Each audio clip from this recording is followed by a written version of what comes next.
To me, it was very important that I got straight back on. If you ride a lot of horses, you're going to have falls. Yeah. So you start with the bleep test, and you have to get to a certain Do you know the bleep level of test? it. No, but I'll We'll do probably that be actually next bleeped out very quick, I would have said. I love the adrenaline of going up those gallops is like nothing else. Welcome to Talk Horse. Our gallop through the highs and lows of the equestrian world. I'm Pippa Funnell, been eventing for some time now. I'm also an author of a series of children's books, and I love everything to do with horses. I'm Tristan Phipps. You might know me from Made in Chelsea, but there's another side to me. I am obsessed with anything to do with nature, the wilderness, and I'm a voice of the horse curious. And each week I'm learning more and more from the very best.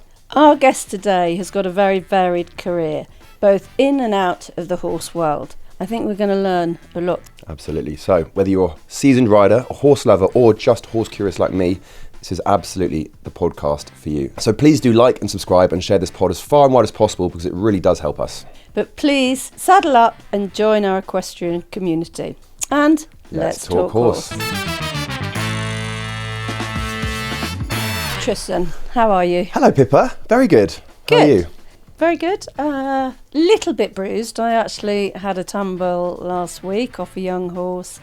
I was at Cumlan's, our local show, jumping, and yes, unfortunately these things happen, and yes, I hit the deck. And you got back on the horse?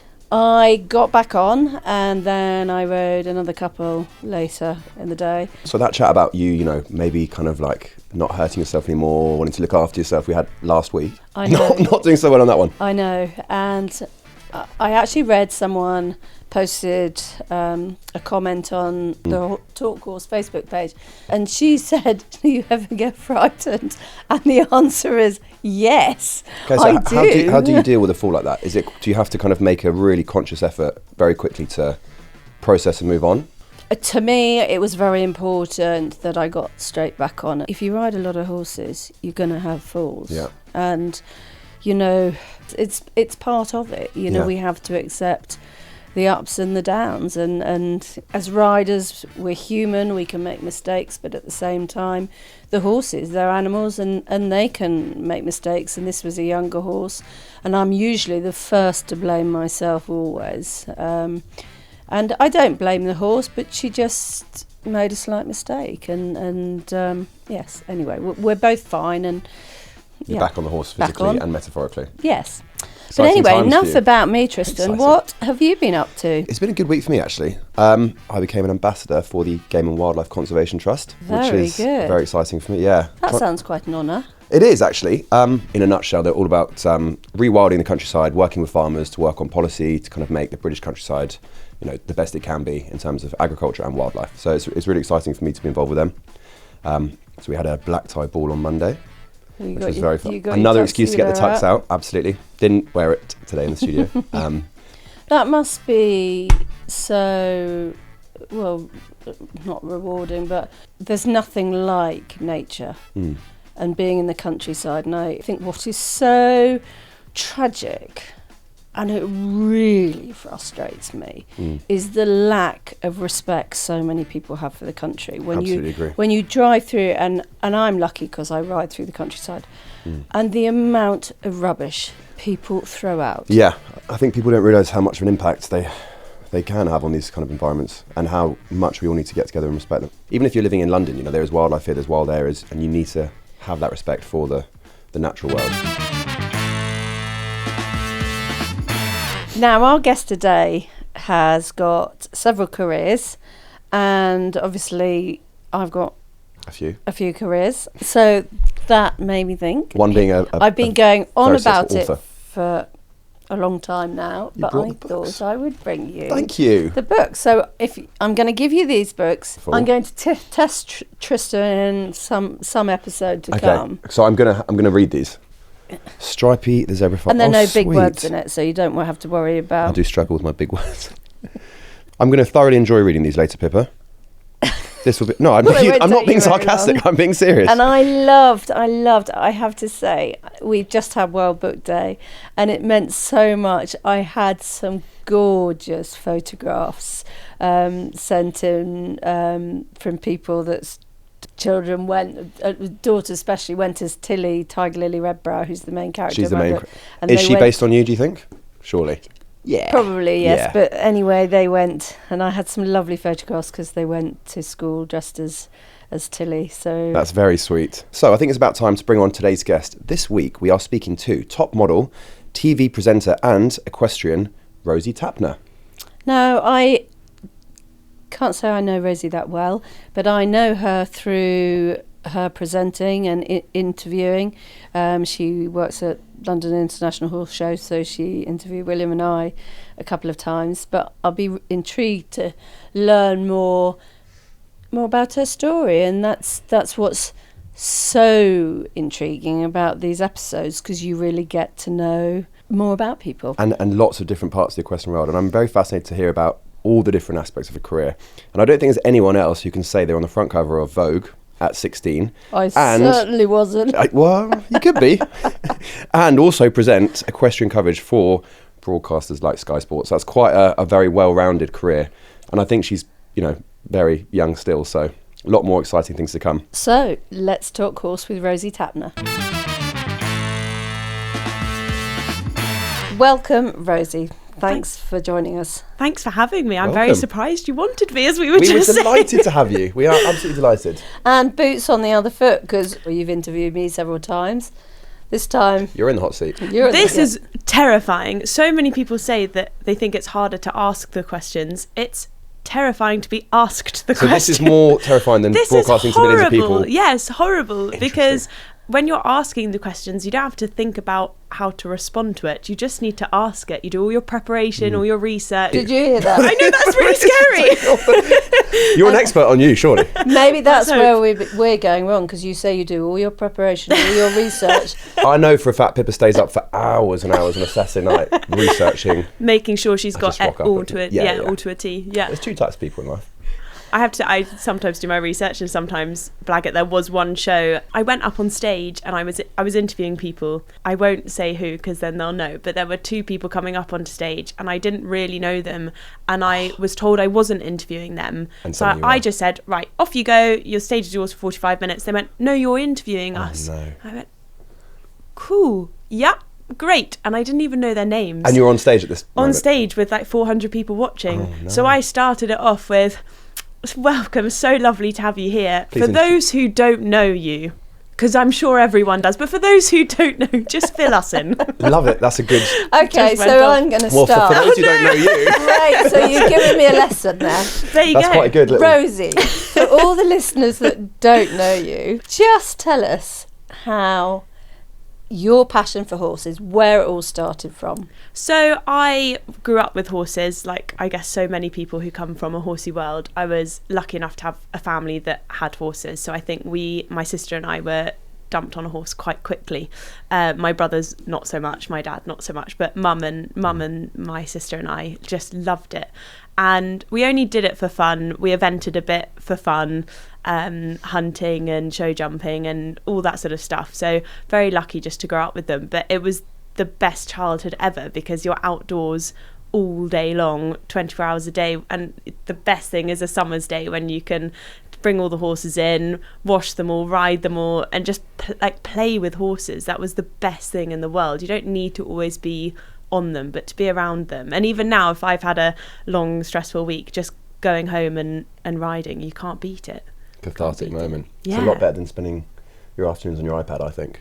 I just think I'm better with animals than people. Yeah. I'm quite intolerant. Every single person we've had in this room has said we prefer animals to humans. I'm really intolerant to people, I've decided. Yeah. This. Well, we're quite nice ones. You're really nice. I can deal with this, but I mean, they don't answer back, do they? They don't answer back, and the dogs always greet me so like I've been away for months and it's only been an hour. They just there's nothing better than animals and horses, and I completely agree. We definitely like animals more than humans. And I think humans can just learn so much from them. Absolutely. So what we like to dive into as well is kind of like, what is the thing about horses for you that really encapsulate, like, how did it become a passion? What is it about spending time with these animals that has really made you fall in love with them? Anything just from the smell and the touch and being out at the horses. And I know lots of people hate the doing side, but I love that, and I'm sure you do as well. I like the mucking out, I like being around them, I like making their lives better or as best that they can be. But there's nothing better than going out on a hack on your own, preferably with no other humans, and just going for a hack. It's just the best thing in the entire world, and that's how I started. And then I jumped into racing as well a little bit from there, which has now taken me on a whole nother path. So how did you get into the racing? So I was back in the day in the fashion world, so we'll hear a bit about this in a minute. We'll gloss over that for now. No, I don't think we should gloss over it. Let's go back to, because I'm going to say you're a very pretty girl. For anyone listening, you need to go on YouTube.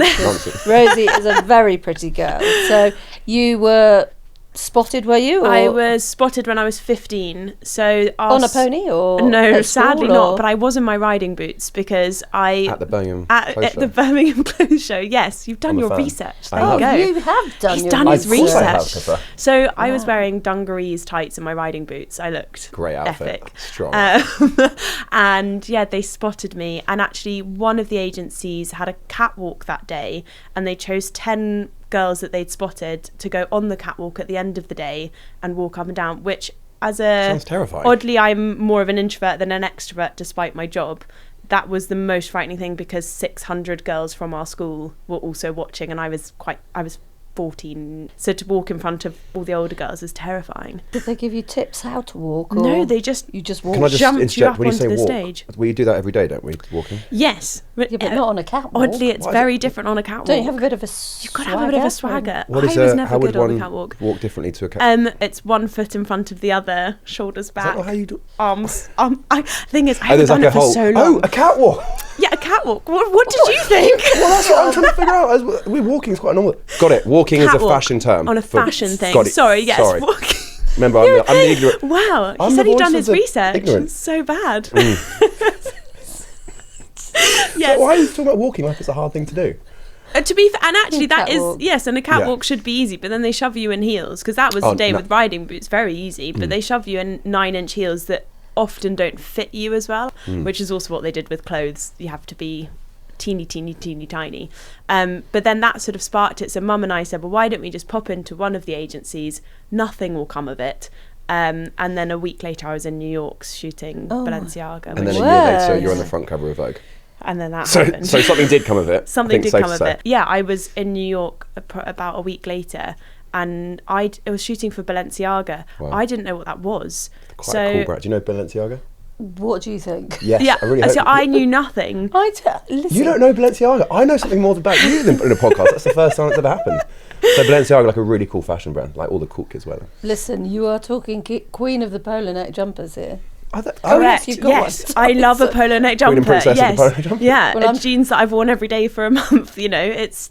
I am. Yes. No. I should. I would love to have some lessons on fashion. Thing is, I'm not the person to give you those lessons. I'm honest. I was thrust into a world that I knew nothing about, and I remember because I went to Paris for an hour, which was insane, to cast for this Balenciaga campaign.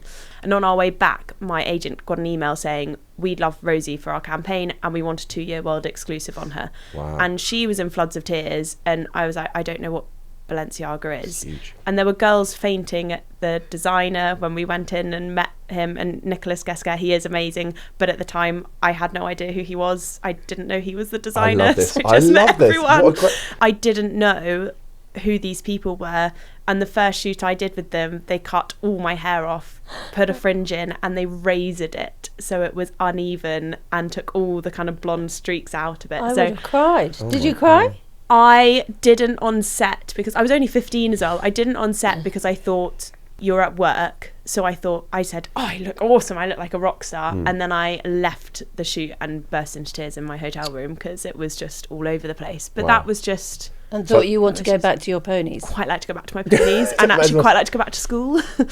Okay, so you've now kind of launched your modelling career at this point now, but you're still in the back of your mind really wanting to pursue a career with horses, or was it a passion at that point, or was it something? Horses was always just a passion. I don't think it would ever have turned into a career. Definitely not talented enough on a horse for that to turn into a career, but always just a passion. I just wanted to be at school. I just wanted to be riding. I loved it. I would never knock the fact that I had 10 years of an amazing career because it's now launched me into the career that I've wanted since I was about 5. So it gave me a huge amount, but there's so much in that world that I struggled with, weight being one of them, because to give you context, I'm 15 kilograms heavier now than I was as a model, and I was called fat every day. What? Yeah. And that's so what's kind of awful about that world, is that I will look back at pictures of myself now and I go, wow, I was tiny, but at the time I thought I was fat. Because you were being told I was told I was fat. So there was one show I did that and most of them, to be honest, they strip you down to nothing and you're like just pants, and then they measure every part of your body. And it is extraordinary. It is extraordinary. To actually what we were talking to Mick Fitzgerald about with jockeys. Yeah, and you the obviously, weight. The weight they have to do, and particularly. It's really tough, and it's different for them, I guess, because they have a much harder job in the sense they have to be low on weight but strong and fit enough to ride, in the morning, then go racing and potentially ride 7 horses in racing. It's mind-blowing what they do, whereas I just needed to be a certain size. So how was the balance with riding and horses when you were busy with your modelling? It was, I guess, tricky in the sense that I didn't get to ride as much as I wanted to. Always just been an amateur rider, just a lot of fun and eventing and hunting and show jumping, but a lot of fun with it. The strength thing and having to be a certain weight was definitely tricky, because I wanted to keep fit, I wanted to be strong, but I had to be super light and super skinny. It's just such a horrible term. I had to be super skinny. I think we underestimate how much muscle you would put on and how much that it was. I suppose I do know, actually, because I can't get any of my clothes now. My biceps are too big. Do you know, it's one of the biggest problems I had in the modelling industry, is that my thighs and my arms didn't fit into any of the clothes. So that was a massive thing. But when I was riding, I felt such a massive difference. When I was really skinny, I didn't feel strong. I felt faint quite a lot of the time, which obviously is not that safe when you're on a horse. But I was always strong, because I think if you ride, you are always strong. But no matter surely how much for modelling, though, surely from riding it makes you a bit more toned. Yes, which is lovely, but they wanted you to be just skinny. I've just never understood it. I don't understand that. No. I think someone who's healthy and, anyway. What do I know about that? But what's fascinating, bringing back, because Tristan knows all about AI, as in do you? Artificial intelligence. We're talking now. We're talking artificial intelligence. I saw that one then. Yeah. Because surely with modelling, you could now, with AI, how it's you could work out in the gym, get muscly, get a bit if you wanted to ride more, and then the AI can just make you look a bit. Yeah, you probably could. I mean, Photoshop was the way they did it. They used to Photoshop. I know. I actually, my autobiography from many years ago, I did then the front cover. So you wrote it with AI, is that what you're about to say? No, they didn't. They put a picture. They were going to put a picture of me on the front cover, and it all backfired, because I said, you can't use that because my legs just look too fat and I look too short and stubby. So they said, oh, don't worry, we can airbrush it. So then they airbrushed my legs, and so I look like my legs look like 6-foot model.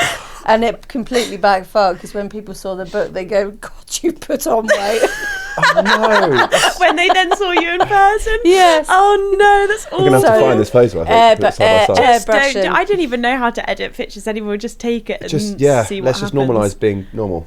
But how then, what was the turnaround? How did you then get involved with your presenting side? So that came from the racing. So I went to an event and I met someone there and I chatted to him and I said, oh, I'd love to sit on a racehorse, sort of thinking I'll say it and sound ballsy, but I don't actually want to sit on a racehorse. Yeah. And he messaged me the next day and said, do you want to do the Magnolia Cup at Goodwood, which is a charity horse race? And I thought, great, how hard could it be? Turns out it's really tough to ride a racehorse. And they set you up with a trainer. I was with Charlie Hills, riding 4 lots. I was terrified at the start. I would get on each horse going, tell me everything about this horse. I want to know all its quirks. I want to know everything that it might do. And then I would ask everyone in the yard, because they just chuck you on. I was used to 2 horses for 10 years. You suddenly get chucked on anything, and they're 2 and 3 year olds, and you don't get a warm up. You walk around the school and you go up the gallop, and that's and you've got to whack your stirrups up, which is a whole different.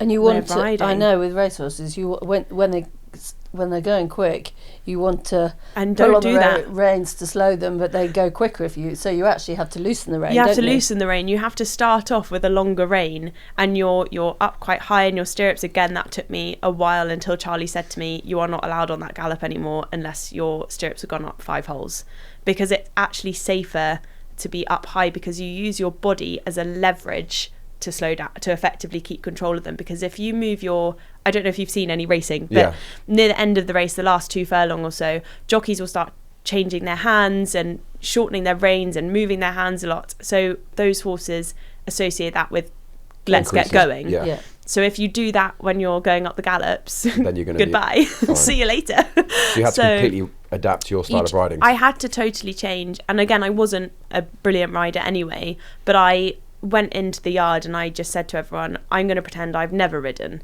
and I'm not going to pretend I know what I'm talking about, because that would be stupid. So anything you tell me, I will do, despite it feeling so alien. But I loved the adrenaline of going up those gallops is like nothing else. And then the Magnolia Cup was just insane. I was hearing about the Magnolia Cup, and now, I mean, or probably there was then, you know, a lot of people applied, a lot of women apply to do it, don't they? And it sounded like there was quite a long sort of period where they had to go into training, do all these tests and strengthening and things. I don't know. How long ago did you do it? I did it 2018 and 2019, so I was lucky enough to do it twice. You have to do the jockey fitness test. Yes. Which is horrendous. What does that entail? So you start with the bleep test. And you have to get to a certain level of it. No, but we'll do that. Actually, bleeped out very quick. I would have said. You actually probably would do what you're. I don't think so. You run between point A and B and back. I can't run. Yeah, and you have to get there before the beep, and the beep gets quicker and quicker and quicker. And it's really psychological. But I love running. I love running. Do I look like a runner? No. Yes, you do. No. We'll get you running. Don't worry about it. No. Cycling. No. I go to the cycling. gym. I'll do weights any day of the week, but anything that makes me really blow, can't do. So I did a bleep test. Then you have to do leg raises for 4 minutes to a metronome beat. Right, we're gonna do this. We're gonna see if we can pass the jockey test now. Enjoy. I'm never doing it again. I just need you to show me how to do it. But it was also the first time ever that I was allowed to train to be fit and to be healthy, because for 10 years I trained to be skinny. So for 10 years I'd been on the treadmill for 3 hours a day or something, just to keep my weight tiny. And then suddenly I was told, you need to build muscle, and it was a massive turning point for me. I actually think I'd rather train to be skinny. I'm going to try that. I think there's a fine line. General preparedness for life. Horrendous. We're lifting weights. There's nothing better than going to the gym and lifting weights and feeling strong, and that massively changed everything for me. And I went, I'm done with. So the modelling kind of, did it phase out at that point, or it sort of did. Actually, lockdown is where I totally got rid of it. From the Magnolia Cup, I did another race at Ascot a few months later, and I was chatting to someone at lunch, and the commercial director at the time overheard me saying, I want to be a presenter, and she tapped me on the shoulder and said, great, I need one for fashion at Royal Ascot. And I didn't say, I don't want to talk about fashion. I said, brilliant, great. And then I learnt as much as I could about racing, which was very little. I actually think I just learnt the names of the favourites in each race, so that when I threw back to the racing presenters, I could say, next is this race and we've got Batash, do you think he'll win? And they went, oh, you love your racing. And I went, yes, fake it till you make it. Yeah, love it. Hey, what do you think I'm doing here? and then I've just had so many amazing people in the industry help me along the way, and I think we're now 5 years in. But during lockdown I decided to get rid of modelling totally, and I sent an email to my agency and I said, thanks so much, but 10 years is now over, and I've got a lovely new job. And but I was so frightened to send that email, because it was ending 10 years of a career that was really good to me. And I was on the phone to my best friend, and she said, go and cut yourself a massive slice of cake. There's always cake in our house, and I want you to send the email, and I want you to eat it without guilt for the first time in 10 years. And I did, and it was honestly the best. So I was doing a puzzle and had my slice of cake, and it was amazing. I wish I could do that because I can't eat cake without guilt or chocolate without guilt. I feel guilty always when I eat anything naughty. Do you? Yes, I always think I you should be ride, eating you're that. exercising, you don't need to feel guilty. Horsey people, we're not great at eating. But you're active all day, every day. I know we're active, but we just eat rubbish all day. So for me, for eventing, Yeah. I mean, I would not eat from, you know, on cross-country day at the big 3 days or going Would to you an struggle event, to eat? I wouldn't eat. Really? And then at the end of the day, you stop at a garage, you buy crisps and Haribo. So At what point though, because you're a terrible. professional athlete, obviously when you're in the Olympics, so do you have a nutrition plan that goes into that? Surely you have to have something. I mean, they do have nutritionists. They've got one, but they don't I- follow it. Because you're an athlete. Yeah. I've never been great at following a very good nutrition plan. I mean, I do. I'd say at home I eat quite Who does the cooking at home? healthily. Well, we both do a bit. We both do it. Imagine. Mainly me. Oh, well done. Who does the cooking Yeah, at and home I for don't. Not I, me. we you? don't. Husband. I don't cook. Yeah. No. I Do do you the not? cooking at home. No. I just can't be bothered with it. Why would I bother cooking for I one love- when I yeah. can have beans on toast? It's so Beans much on toast is easier. good, yeah. Are they? Well, I think beans. I just love I think food, there's love cooking. beans and there's carbs. Yeah. I think Beans good for the heart. The more you eat, the more you. Talking of horses, Yeah, exactly. so obviously now we've kind of like we've changed careers. Yes. So we've gone from modelling into kind of presenting and reporting. So was there a time when you were doing both, or because it was kind of like you ended one and started another, and it was think- like everything, all balls in that court now? I think it was, I don't know if there was an overlap. I think there was an overlap that I still had the agency, but I don't think I was doing a huge amount of work anymore. Purely on a weight basis, I wasn't small enough anymore. And I just wanted to be a presenter. It is what I have wanted since I was tiny. I grew up watching Claire Balding, who was my hero. Amazing. Which then, when I had my first ever gig at Burley, and they said, you're going to be with Claire Balding and Nick Luck, and I went, okay, Big moment. sure. Big moment. It must be. It must be quite tricky. Obviously, it's brilliant when you're dealing with elated riders that have had amazing rides around the cross country. But every now and then, I know when you've not had a good ride and there's the microphone and you're being What do you want from me? I feel so guilty about it because in our ear we're getting, you need to go and get that person. Yeah. And going, okay, please don't punch me as I come up to you with, because we do come up to them. I mean, as you get With off the cameras the rolling. horse, we have our microphone there because we want the instant reaction. But you feel incredibly guilty. But then I know that if I'm watching at home, you want that reaction. Yeah. And I think the worst or the best one I was very pleased to have got was Oliver Townend, because he had 2 fulls at Burley the first year that I was working there. I think Did you have to go and get him? Oof. So I didn't have to, but he came up to the start finish again, and I saw him and I said to our producer, can I go and get him? Like, what's the harm in asking? I always ask with a sort of, you don't have to.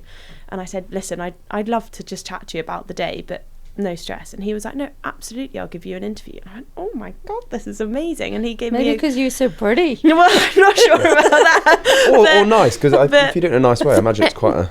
It's so nerve-wracking if someone's had a bad day. And now I work on the show jumping as well, so I'm travelling the world with the Longines Global Champions Tour. Very cool. And again, if they've had a bad day, they can be quite grumpy about it. But I've now worked quite hard in the last year to make friends with them all, and we've now got a good relationship that I only have to show them my microphone and they can say no or yes. And I've never pushed for, if someone's had an awful day, I don't think what some broadcasters might forget is that you guys have been working hard your whole lives to get to a certain level, and then you might be pinpointed Burley or Badminton or these Longines Global Champions Tours and the Grand Prix, and if your day goes badly, that's not just the day that's gone badly, that's years and years of hard work. That's the team around you, that's your grooms, that's everyone at home that's willing you to win. So there's so much more around it that you have to be a bit careful. Yeah. And that must, it is unbelievable seeing the emotions that riders feel. And exactly, it's not just about that moment, it's about,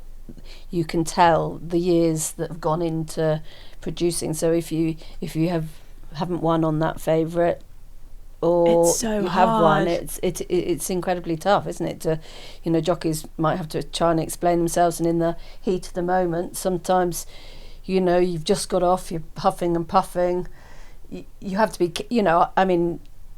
Do you hate it out of interest? You can be honest. I have. That's always been me. Yeah. I've always been. I would like to say I've always been very honest. Yeah. Do you get chance to still ride a bit? So I actually, after the Magnolia Cup, I bought the racehorse that I was on because he was a hopeless racehorse and I loved him.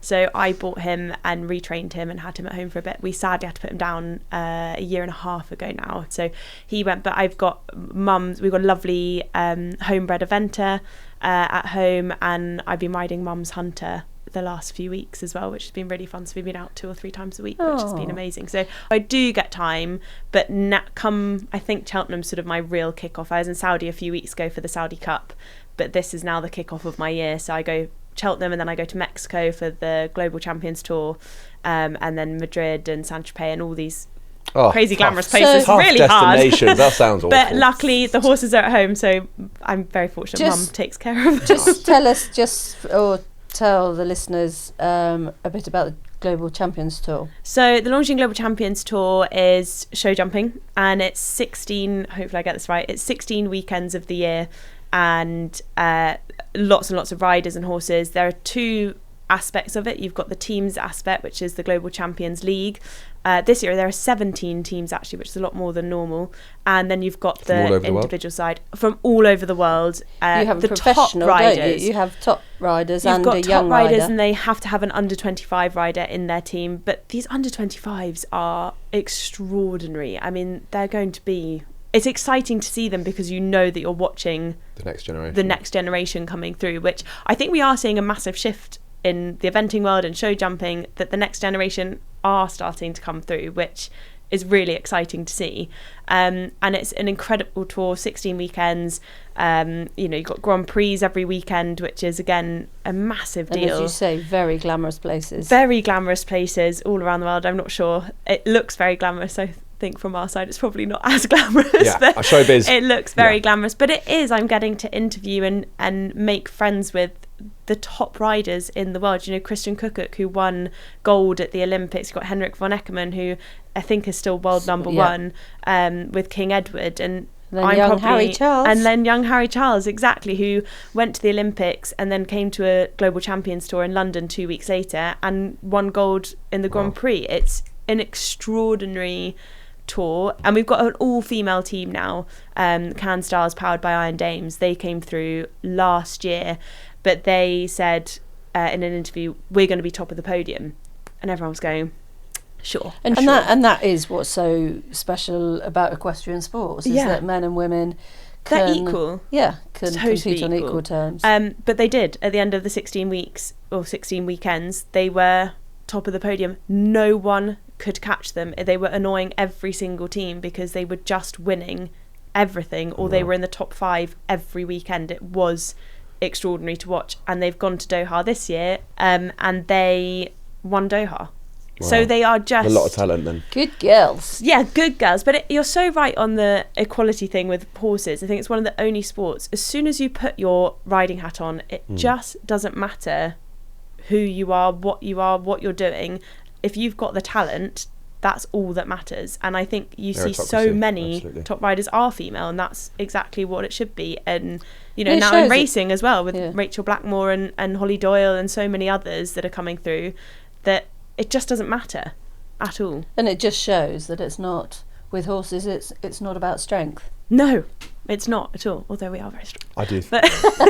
How have you find kind of transitioning from the modelling world, where there's been quite a lot of influence from others to try and look a certain way or feel a certain way, to then kind of transporting yourself into a career where it's your passion and it's something you've always wanted to do? Like, is it this kind of moment of, I finally feel like I can just be myself, and you're living in this amazing world that you've created? Because it sounds like a lot of tough times trying to look a certain way to then making it in a career that seems very rewarding, and it's like what you love, and you're traveling the world. And it's 2 totally different things. The modelling world, it's what you look like. The presenting world, it's what you say. You still have to look pretty. I mean, you still have to try. So glamorous. We try. Modelling world, photoshopped helped a lot.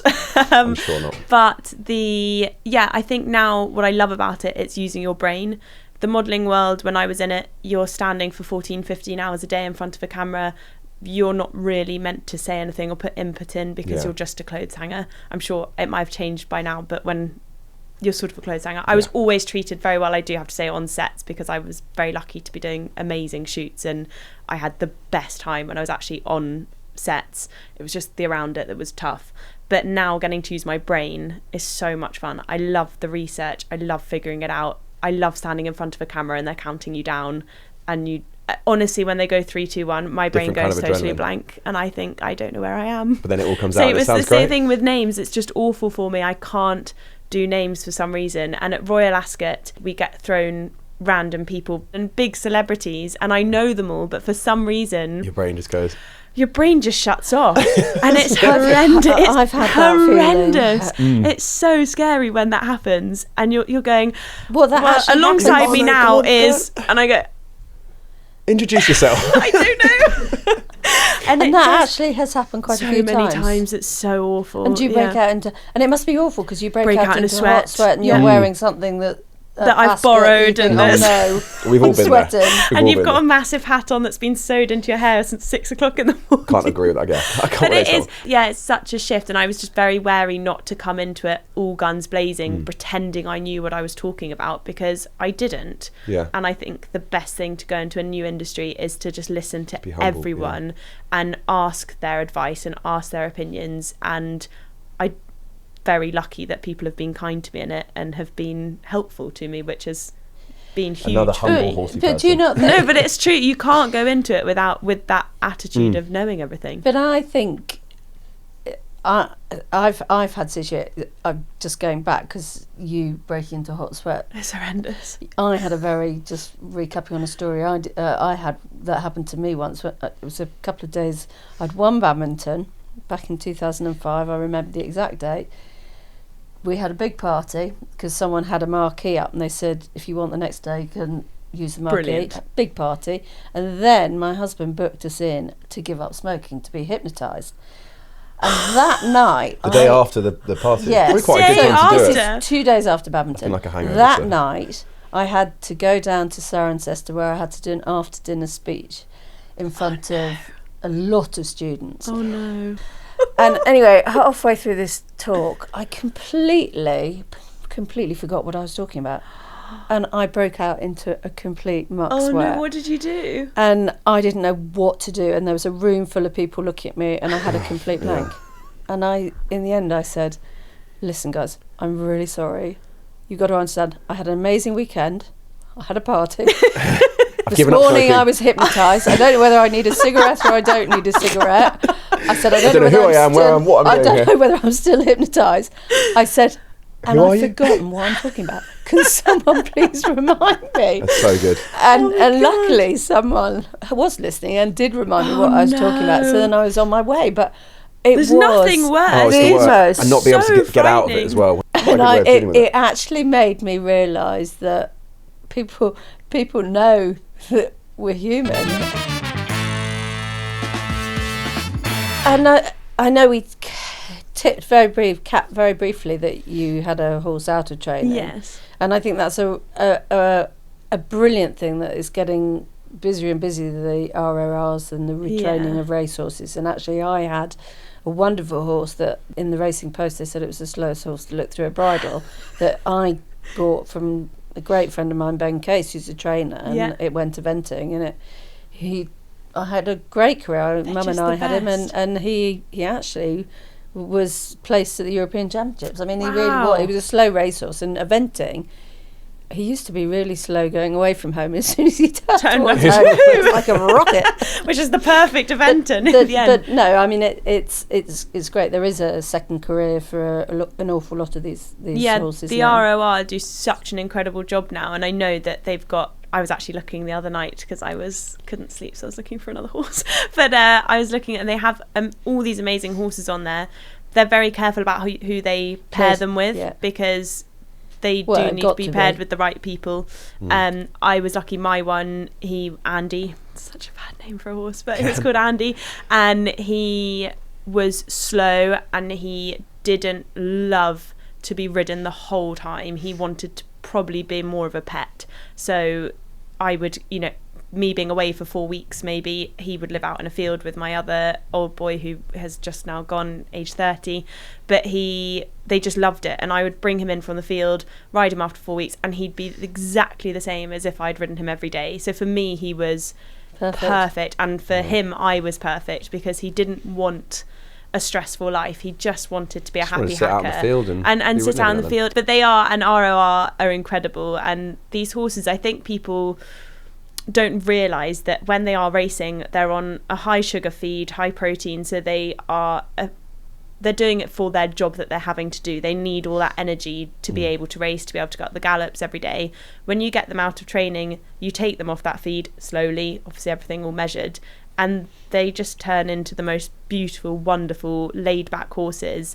It's extraordinary to see a second career that they have, and so many of the big horses have a second career, and more, which is just like you two news. with your second careers. Yes, third exactly. careers, Pippa's, we're all changing. Maybe I We're should all be changing. put out to grass a bit more. Nonsense. You took yourself up the grass the other day, didn't you? Rosie, thank you so much. It's been such a pleasure. Just before we finish up, there's one more question I want to ask you. Obviously, you've had a very diverse career. At the very young age of 29. I'm 30. I'm surrounded by youth, I am. You are? I am. And we're surrounded by champions. But what? I didn't know what you were going to say there. I wasn't sure what I was going to say either. But what advice would you give to somebody at home listening who'd want to try and kind of change career, whether it be in the equestrian world or anything else? And how did that work out for you? Oh, that is a tricky question. It's such a boring answer, but just go for it, which I know is so dull. But go for it, and when you do go for it, don't go into it thinking you know everything. Go into it thinking you know nothing, and get all the help that you might be offered. And you don't have to take all the advice. I have a little black book of advice because I like to keep it all, and I like to send my interviews to people that I trust and say, please now annihilate the interview so I can get better. And I write down every bit of advice. Whether you then take it or not, you don't have to, but at least have it and say thank you for it and appreciate it, because any small bit of advice might just take you to the next level. So I'd take every advice you get, and don't shy away from criticism, even if it's tiny things. Like I used to say absolutely the whole time, and I've got rid of it. I really like that. I've been told I say fascinating too many times. Do you? On that note, any advice that you want to give to us? Well, Rosie, you've been absolutely fascinating. Thank you. Thank but you I for know I having me. write down all the notes too, because as you say, You never stop learning. you never stop learning, No. and I would say constructive criticism is And don't be very embarrassed by important. it. I think we're all really embarrassed to be criticised. Why? You're never going to be perfect. It's the only way to grow. You're never going to get everything done brilliantly every single time. And you're never going to please. And you're never going to please everyone. that's That's my I'm hardest having to thing. learn. Yeah, I'm me really too. struggling Yeah. with that, actually. But you're never going to please everyone. I would just say, if you are giving advice to people, don't do it in front of a crowd. Because I don't mind getting advice if it's just me and one person and no one else is listening to it.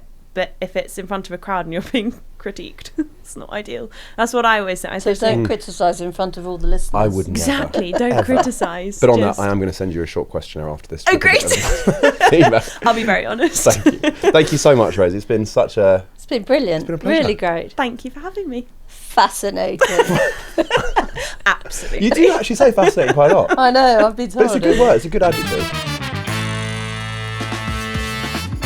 So, Tristan, I'm not allowed to say Rosie was fascinating. No, I actually haven't noticed how much you do say fascinating. But So I'm going to say fabulous.